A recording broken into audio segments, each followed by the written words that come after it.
Olá, eu sou Jefferson Barbosa e hoje eu estou aqui para fazer um comentário sobre o romance As Fontes do Paraíso, do autor Arthur C. Clarke.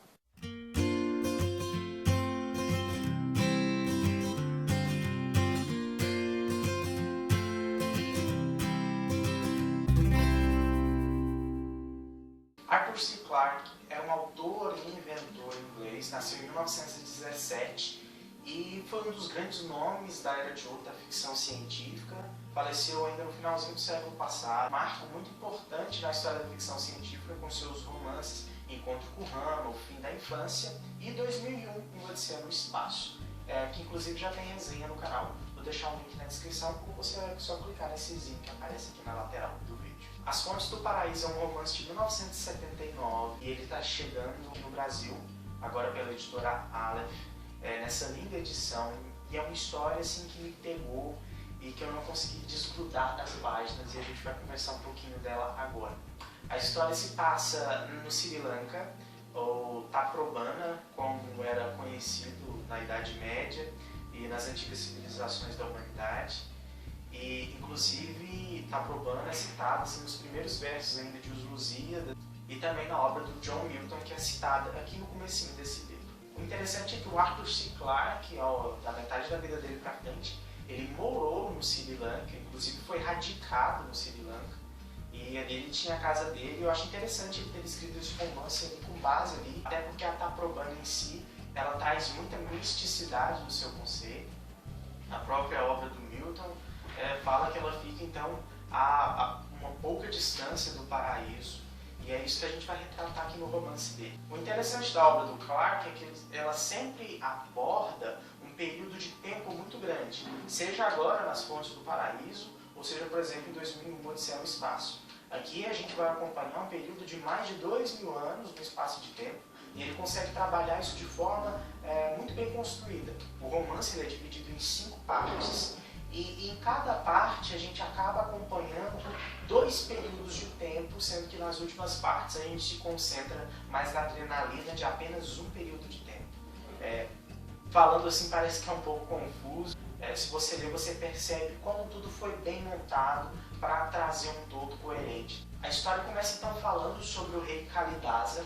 Ele acabou por matar o pai, Paravan, e tomar, porque o trono era de direito do seu irmão Malgara. Toma o trono para si.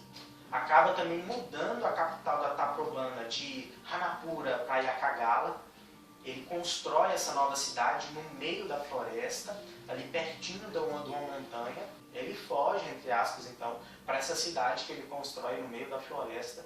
E ali, com a sua mente megalomaníaca e artística também, ele cria um paraíso. O objetivo dele era de se colocar perante aquela população como um deus. Então ele ordena a construção assim, de coisas faraônicas, tudo de forma muito megalomaníaca, e ele queria que aquilo acontecesse. Ele não foi o responsável pela construção daquilo, mas infelizmente é o nome dele que acaba se perpetuando pela história. Entretanto, a história ela não é do Kalidasa. A influência do Kalidasa é o que ele deixou de 2000 anos para trás, agora no futuro que está se passando, de 2100 e alguma coisa. A gente na verdade vai acompanhar a história do engenheiro, o Vannevar Morgan, que é o engenheiro-chefe da divisão da Terra da Corporação de Construção Terráquea, e o objetivo dele é construir uma ponte que ligaria a Terra com as estrelas, e através disso as pessoas poderiam se mobilizar facilmente daqui para o espaço, em poucas horas e com pouco dinheiro. Entretanto, o lugar mais adequado para a construção da ponte do Vannevar Morgan fica em cima da montanha, onde é um templo habitado por monges há mais de 2000 anos, desde a época do Kalidasa. Então a gente vê esse conflito para a colocação dessa ponte, para a construção dessa ponte e todas as coisas envolvidas. É um romance bastante interessante que aborda a missão dos homens tanto no passado quanto no presente, que é o presente da narrativa, mas que é nosso futuro, mas sempre questionando vários pontos de vista, como Arthur C. Clarke fez também em 2001, Uma Odisseia no Espaço.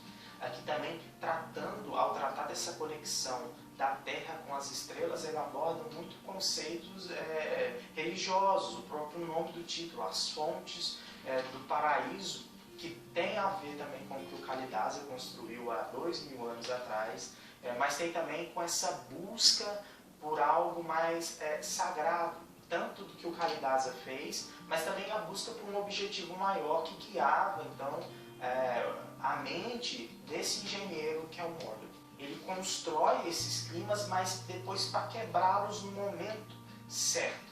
E os romances do Arthur C. Clarke são assim, cria toda essa emoção que te faz ler o romance com bastante avidez, mas ele depois quebra aquele momento colocando o ponto de vista dele.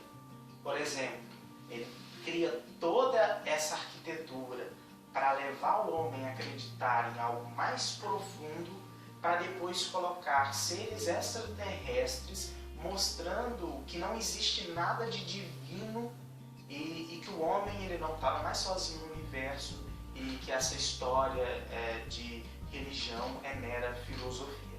Ele coloca essa opinião dele quebrando aquilo que ele construiu antes. E eu acho isso um aspecto bastante interessante. O romance também aborda características de por que a gente sempre valoriza as pessoas que não estão ligadas a determinada obra, as pessoas que se esforçaram. A gente valoriza a criação das pirâmides, a gente relaciona as pirâmides com o faraó e não com as pessoas que estiveram envolvidas em como criá-las. E isso, eu que estou me formando em engenharia civil, é algo bem recorrente. A gente conhece maravilhas das construções da antiguidade, mas a gente não conhece as pessoas que estavam envolvidas com seus raciocínios científicos atrás dessas grandes obras.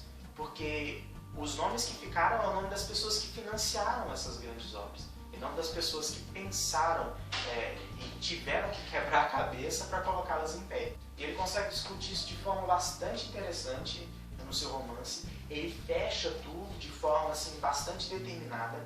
E eu acho que algumas pessoas podem reclamar, e que é algo que eu vejo como um ponto positivo, é o seguinte: um bom autor é aquele que preza pela boa construção da sua história. Em determinados pontos, certos personagens são importantes, assim como na nossa vida. Algumas pessoas simplesmente aparecem em determinados momentos da nossa vida, e em determinados momentos elas somem. Elas contribuem para a nossa construção e depois desaparecem. Sem a gente precisar saber de onde elas vieram, como elas aconteceram, depois qual foi o futuro delas. Da mesma forma no romance. Você tem personagens que são importantes para a construção de um momento, mas depois eles continuam seguindo sua vida fora dos limites das páginas do romance. Não é porque você não soube o delineamento final de um personagem ou como ele começou a sua vida, que isso vai interferir na boa história. Na verdade, pouco importa o que determinado personagem fez depois daquele exato momento, se aquilo não traz nada de interessante para a história. Mas eu vejo certas pessoas criticando, porque, nossa, mas determinado personagem sumiu no meio do romance. Mas você já pensou o que ele traria de produtivo para o enredo do romance? Só por falar como ele foi, para onde ele foi parar, o que aconteceu, ele simplesmente desapareceu. E eu acho isso bastante orgânico, natural, comparado à nossa vida. A edição da Aleph está muito bonita, adoro essa capa em alto relevo e com essas linhas azuis aqui em cima da montanha.